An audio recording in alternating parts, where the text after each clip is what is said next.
Il y a plus de 200 ans, il y a eu une révolution. Une révolution américaine. Un événement qui a littéralement changé le cours de l'histoire. Une révolution menée par un groupe de personnes insatisfaites. Un groupe de personnes fatiguées de s'entendre dire ce qu'ils pouvaient faire, quand ils pouvaient le faire. Ces personnes en avaient assez de leur manque de choix et de liberté personnelle. Ces gens en avaient assez d'être contrôlés par d'autres. Ils en avaient assez d'être opprimés, assez d'être manipulés, et ils ont eu le courage de dire « ça suffit, je ne vivrai plus comme ça ».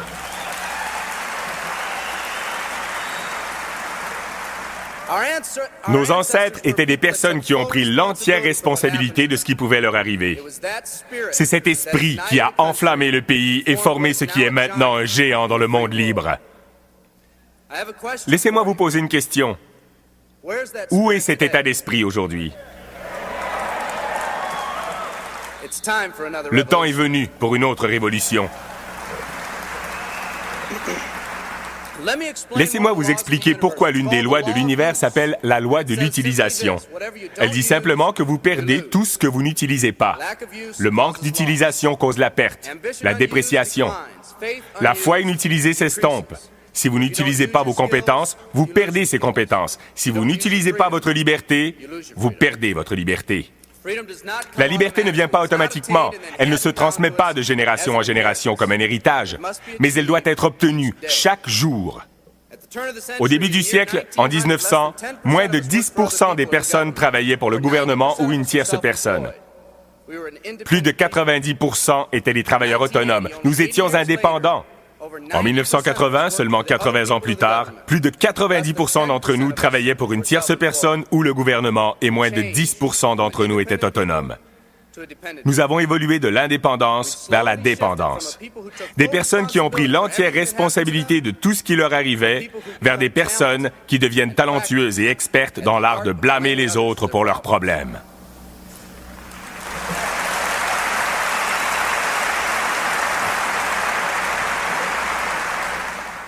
Notre géant s'est endormi. Nos ancêtres n'ont pas dit « Qui va prendre soin de moi ?» Ils ont simplement dit « Tout ce que je demande, c'est la possibilité d'être libre et la capacité de prendre soin de moi-même et de ma famille. » Aujourd'hui, nous élisons des politiciens pour qu'ils prennent soin de nous. Nous crions contre quiconque ose nous demander d'apporter plus de valeur à notre travail. Nous faisons tout notre possible pour répandre notre souffrance tout autour de nous. Et pourtant, personne n'est prêt à faire partie de la solution. Nous sommes passés d'une société qui payait en fonction de la valeur apportée à une société qui paie selon les droits et l'ancienneté, selon ce que nous croyons qui nous est dû. Nous agissons comme si quelqu'un devait assurer notre subsistance. Une partie de ce changement est due à la hausse spectaculaire de la conformité dans notre société. Nous avons tous appris à nous conformer. Des pressions incroyables sont mises sur nos épaules tous les jours pour faire les choses de la bonne façon, et pourtant personne ne se pose la question, est-ce vraiment la bonne façon? Un homme a dit un jour, « Je ne suis qu'une accumulation de miroirs qui reflètent ce que chacun veut voir de moi. » Nous vivons pour plaire à ceux qui nous entourent, et le plus effrayant, c'est que ces personnes font exactement la même chose. Les psychologues nous qualifient de personnes dirigées vers l'extérieur.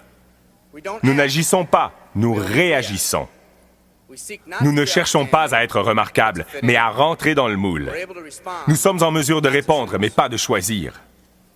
C'est peut-être la raison pour laquelle un homme sage a dit « La majorité des hommes mènent une vie de tranquille désespoir. » Pour changer, nous devons nous concentrer vers l'intérieur.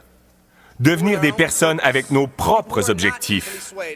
Des personnes qui ne sont pas influencées par les opinions des autres. Et c'est difficile, car dès notre plus jeune âge, nous cherchons les opinions des autres pour nous orienter, valider nos décisions et nos actions.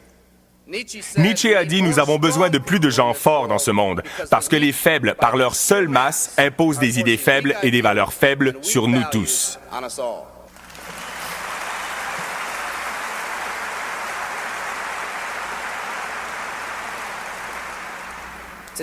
Les changements sociaux et économiques d'aujourd'hui réveillent ce géant endormi. Certaines personnes peuvent ne pas être encore prêtes pour le changement qui se passe aujourd'hui. Peu importe qu'elles soient prêtes ou non. Un vieux proverbe dit « Si vous voulez que vos rêves deviennent réalité, vous devez d'abord vous réveiller. »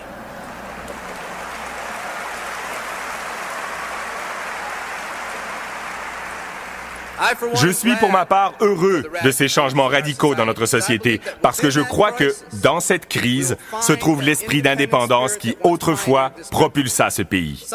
Certains d'entre nous sont enfin prêts à changer. La délocalisation de notre main-d'œuvre a forcé beaucoup d'entre nous à chercher quelque chose de mieux. Faire circuler des produits et des services, c'est notre affaire, notre but. Mais ce que nous devenons en poursuivant cet objectif est quelque chose de beaucoup plus important. Il s'agit de raviver cet esprit d'indépendance qui aura plus de valeur sur le long terme.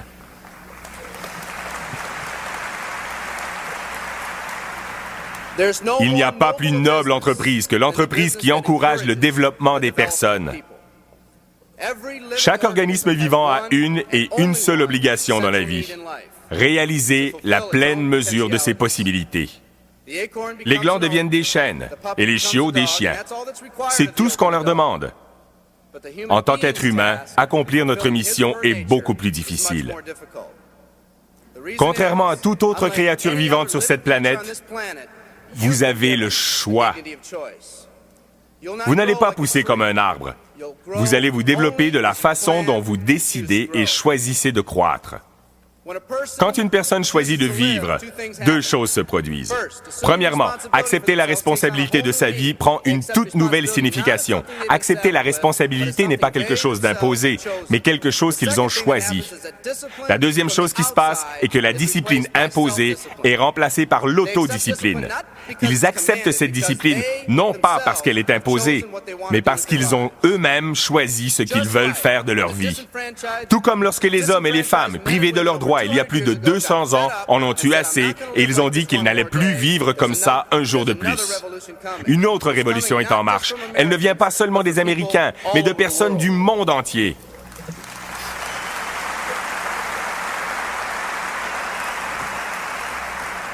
Elle vient de personnes qui ont été opprimées, lassées de faire des tâches sans intérêt, qui ont été sous-exploitées, qui ont été offensées ou ignorées, des personnes qui ont vu leurs espoirs maintes et maintes fois écrasés par les circonstances qui les entourent, des personnes qui jouaient le jeu dont les règles n'étaient pas les mêmes pour tout le monde, des personnes dont les rêves ont failli mourir par la force de la négativité et du pessimisme, des personnes qui attendent que la bonne occasion se présente, une occasion qu'elles pourraient saisir et y croire.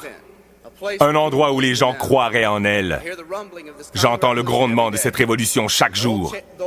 Les règles changent et la société est enfin prête pour ce changement. Les gens essaient de vous convaincre de ne pas vous lever. Ils auront parfois les meilleures intentions, mais nous devons lutter contre tout et tout le monde qui essaie d'influencer notre liberté. Et ils essaieront. Croyez-moi, ils essaieront.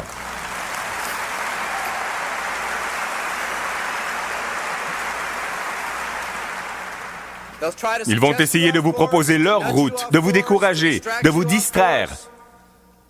Cette autre révolution arrive. Elle va être conduite par un groupe de personnes uniques et courageuses comme vous.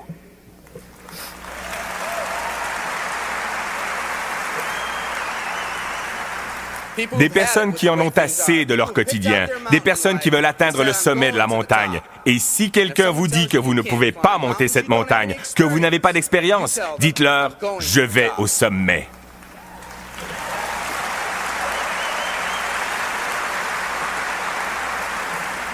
Et si votre voisin vous dit de choisir une autre montagne car celle-ci est trop rocailleuse, qu'allez-vous lui dire? Si quelqu'un vous dit qu'elle est trop raide, qu'allez-vous lui dire? Et si quelqu'un vous dit « Ah, du marketing relationnel », qu'allez-vous lui dire? Et si votre ami vous dit « Pas celle-ci, elle est trop glissante », qu'allez-vous lui dire? Et si quelqu'un vous dit que vous ne pouvez pas monter car c'est trop rocailleux, trop raide, trop glissant, dites-lui « Écoute, je vais au sommet, tu me verras en haut ou mort sur le côté du chemin, mais je ne reviendrai pas en arrière. »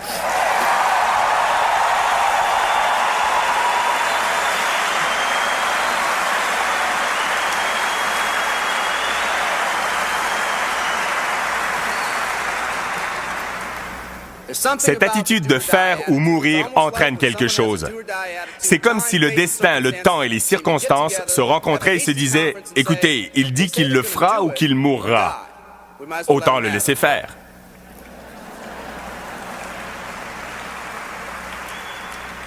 Les personnes dans cette salle sont spéciales. Vous êtes spéciaux parce que vous avez déjà ravivé cet esprit d'indépendance. Vous avez déjà dit que vous ne subirez plus les pressions négatives autour de vous. Vous avez dit « assez, je ne veux plus vivre comme ça ». Vous êtes les personnes qui veulent créer de grands objectifs et des aspirations pour vous et vos familles. Les personnes qui veulent vivre dans un pays où les familles sont réunies au lieu d'être déchirées. Les personnes qui veulent un pays où posséder sa propre entreprise et contrôler son propre destin est habituel.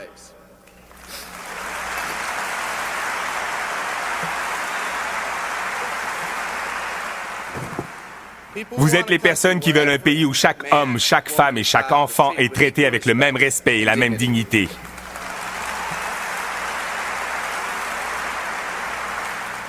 Les personnes qui vont payer n'importe quel prix pour que leur famille n'ait plus à vivre avec un héritage de dettes et de promesses non tenues.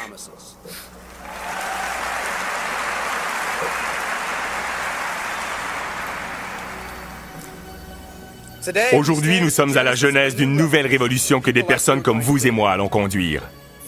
Theodore Roosevelt a dit ces mots il y a quelques décennies et je pense qu'ils sont particulièrement appropriés aujourd'hui. Il a dit « Nous voyons à travers les dangers du bel avenir et nous nous réjouissons comme un géant revigoré. Les grandes victoires doivent encore être gagnées. Les plus grandes choses sont encore à faire. » J'ai rêvé d'une entreprise qui pourrait nous donner la possibilité d'atteindre ces rêves en nous permettant tous de remplir notre propre potentiel. Je vous aime tous. Merci beaucoup.